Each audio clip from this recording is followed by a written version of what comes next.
Hari Raya Idul Fitri dan Hari Raya Idul Adha.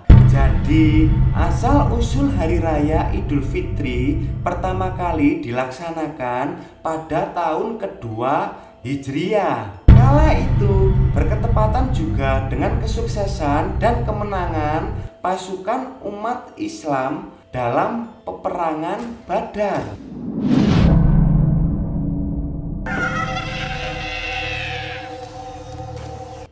Assalamualaikum warahmatullahi wabarakatuh. Kembali lagi bersama saya di channel Niki Sai. Apa kabar semuanya? Mudah-mudahan kalian dalam keadaan sehat walafiat.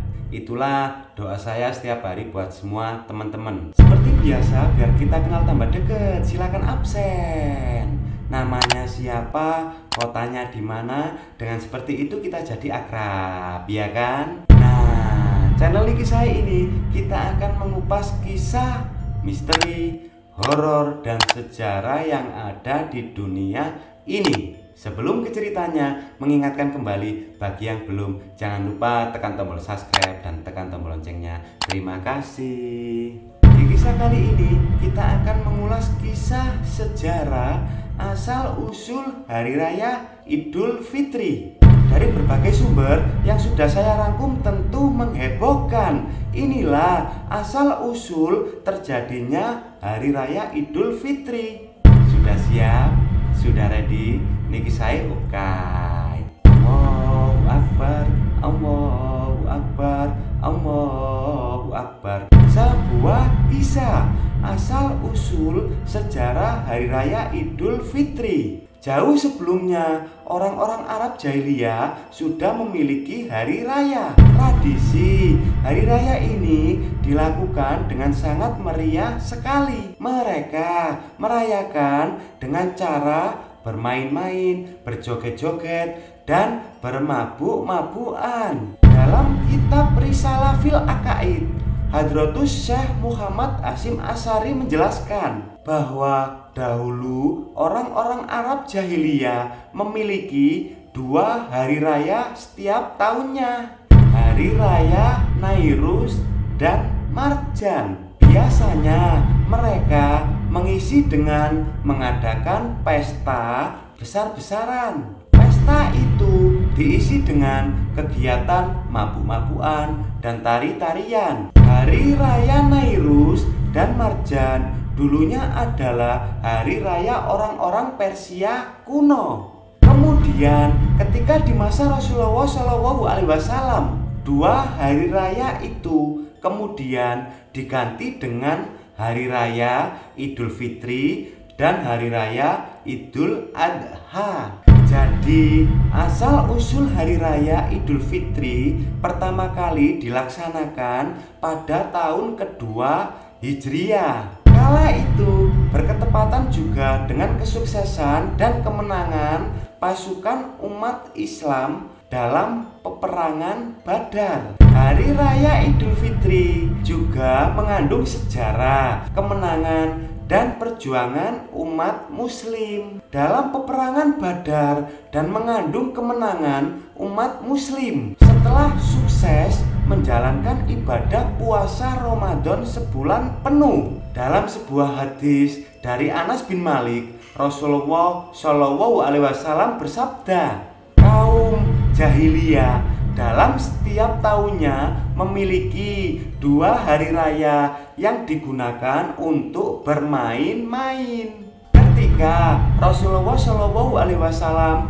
datang ke Madinah, Rasulullah bersabda, kalian memiliki dua hari raya yang biasa digunakan bermain-main. Sesungguhnya Allah telah mengganti dua hari raya itu dengan hari raya yang lebih baik, yaitu Hari Raya Idul Fitri dan Idul Adha. Hadis riwayat Abu Daud An-Nasai dari Wahab bin Munafik bahwasanya Rasulullah SAW bersabda, sesungguhnya iblis Allah laknat menjerit pada setiap hari raya. Kemudian keluarganya berkumpul kepadanya. Mereka bertanya, wahai Tuhan kami, siapakah yang sudah membuat Tuhan murka?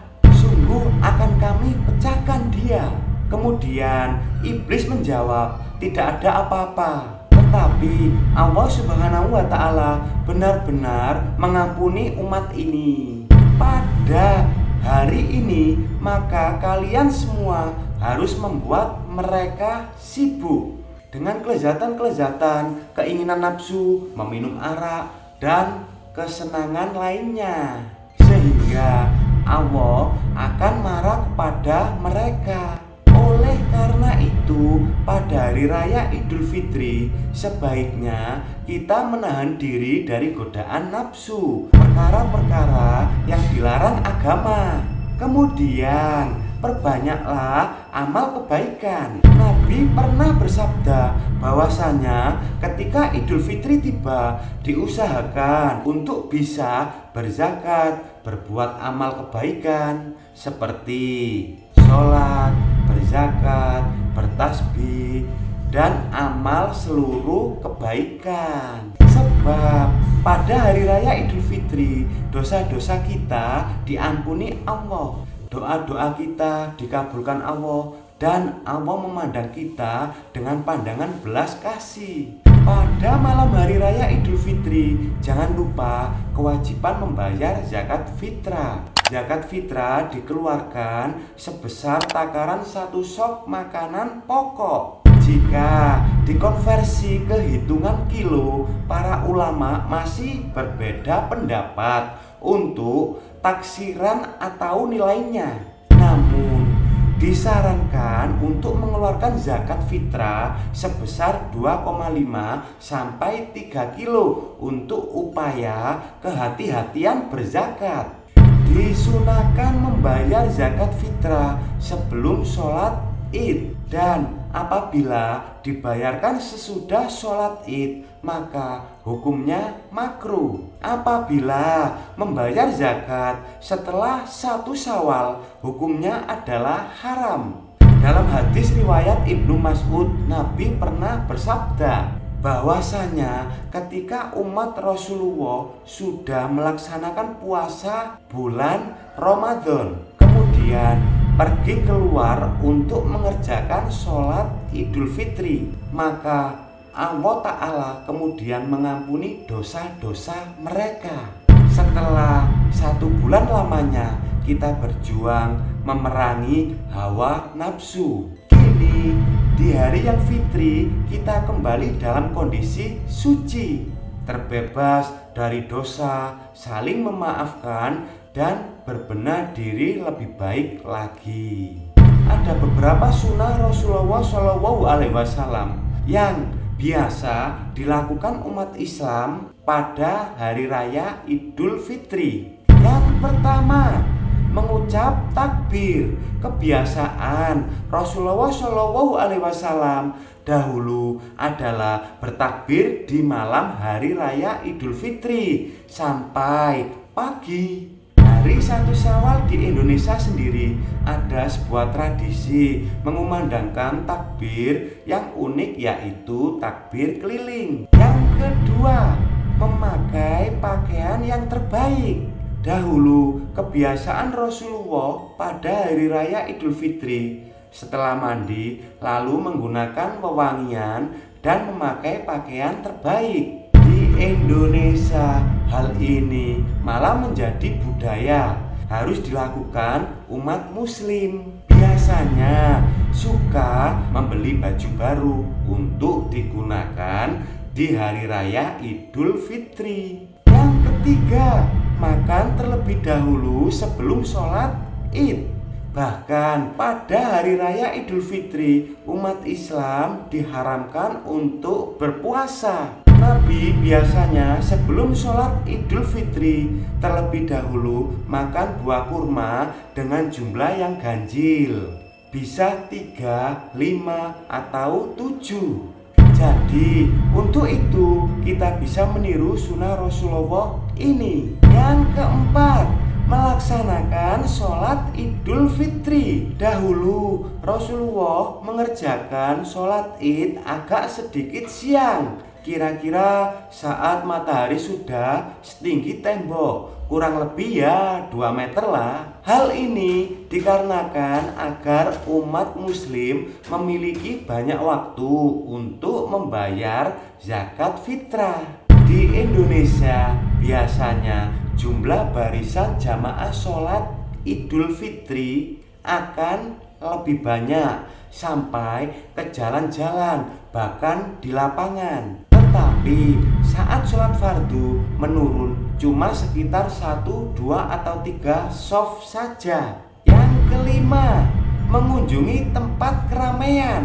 Pernah dahulu Rasulullah SAW menemani Aisyah pergi ke tempat pertunjukan atraksi tombak dan tameng pada hari raya Idul Fitri. Bahkan saking asiknya menonton permainan itu, Siti Aisyah radhiyallahu an sampai memunculkan kepala beliau di atas bahu Rasulullah SAW. Hal ini dilakukan agar bisa menonton permainan tombak tameng itu dengan puas. Adapun sunnah Rasul yang keenam yaitu mengunjungi rumah para sahabat pada hari raya Idul Fitri. Rasulullah SAW mengunjungi rumah para sahabatnya dan saling doa mendoakan dalam kebaikan. Tradisi silaturahmi ini sangat familiar di Indonesia,